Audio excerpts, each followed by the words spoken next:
हफ्ते पहले सुरेंद्र पाल सिंह टीटी को मंत्री बना दिया गया था और आप लोगों ने आचार संहिता के उल्लंघन की शिकायत भी की थी। तो क्या लगता है कि चुनाव आयोग जो है केवल एक पार्टी विशेष के कहने पे काम कर रहा है?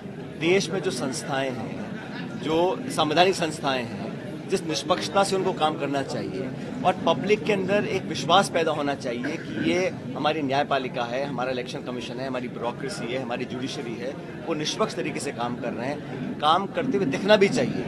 हम लोगों ने कंप्लेन किया था कि आचार संहिता का उल्लंघन है, आप जनता को प्रभावित कर रहे हैं। चलते चुनाव में कोड ऑफ कंडक्ट लगा हुआ है, आप कोड ऑफ कंडक्ट में किसी एम्प्लॉय का ट्रांसफर नहीं कर सकते हैं, आप किसी को नियुक्ति नहीं दे सकते हैं और आप प्रदेश का मंत्री बना रहे हैं।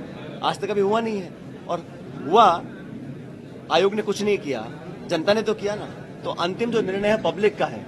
पब्लिक और मतदाता इस तरह रुझाने से बहकते नहीं है और सही और गलत की पहचान करते हैं। तो जनता जनार्दन अंतिम निर्णय करेगी और 2024 का चुनाव लोकसभा का है, उसमें भी चाहे कोई कुछ कर ले, लेकिन मुझे पूरा विश्वास है कि इंडिया अलायंस हम लोग जीत कर आएंगे और एनडीए को पराजय मिलेगी। निष्पक्ष रहेगा चुनाव आयोग, निष्पक्ष रहेगा।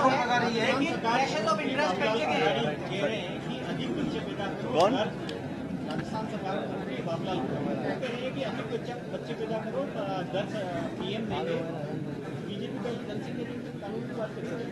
भाई भाजपा के जो मंत्री बने हैं, पहली बात तो बनने में बहुत देर लगी है, तो हो सकता है कुछ तनाव में हो कि हम देर में क्यों बने हैं। जो उस प्रकार के बयान आ रहे हैं वो संतुलित नहीं है, क्योंकि जो बड़े पद पे व्यक्ति बैठता है उसको बहुत सोच समझ के बयान देने चाहिए।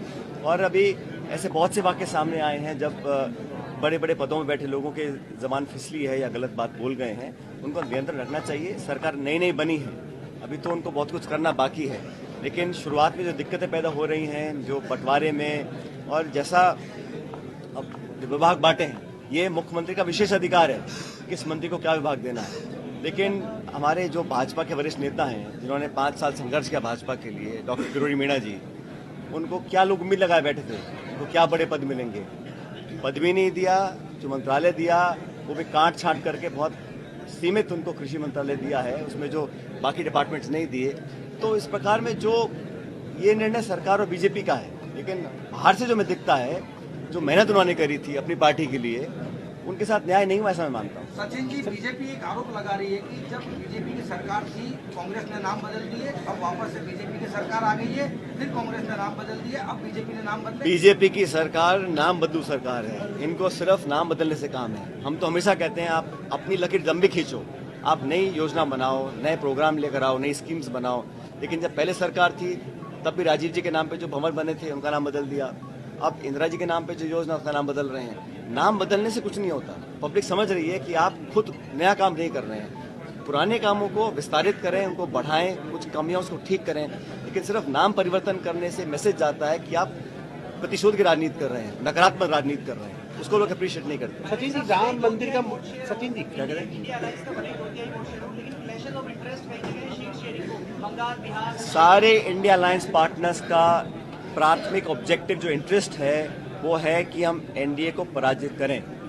भाजपा के 10 साल के शासन को सब देख चुके हैं, ये बात सही है, अलग अलग पार्टीज का अलग अलग स्टेट्स में इंटरेस्ट हो सकता है, लेकिन एक कॉमन प्लेटफॉर्म में सब लोग बैठ रहे हैं और अपने सेल्फ इंटरेस्ट को पीछे रखकर देश हित को आगे लेकर जा रहे हैं। जनता का हित किसमें है कि यहाँ सरकार परिवर्तन हो, इसी से मिलकर लड़ेंगे और कोई कितनी भी कोशिश कर ले, लेकिन इंडिया अलायंस के सारे पार्टनर्स मिलकर चुनाव लड़ेंगे और हमारा जो हमारे जो दल है, हमारे जो सहयोगी दल हैं, उनमें लगातार इजाफा होगा, इंडिया अलायंस और विस्तारित होगा।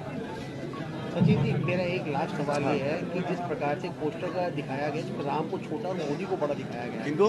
मोदी जी को बड़ा दिखाया गया, राम को छोटा दिखाया गया, तो क्या लगता है कि राम मंदिर निर्माण पोस्टर के अंदर में, तो क्या लगता है मोदी को राम बनाने की कोशिश कर रहे हैं या राम? मैं इस पर कॉमेंट नहीं करना चाहता हूँ। मैं तो इतना कहना चाहता हूँ कि धर्म, पूजा पाठ, व्यक्तिगत आस्था, ये हमारे मन, हमारे घर, हमारी भावनाओं का इशू है।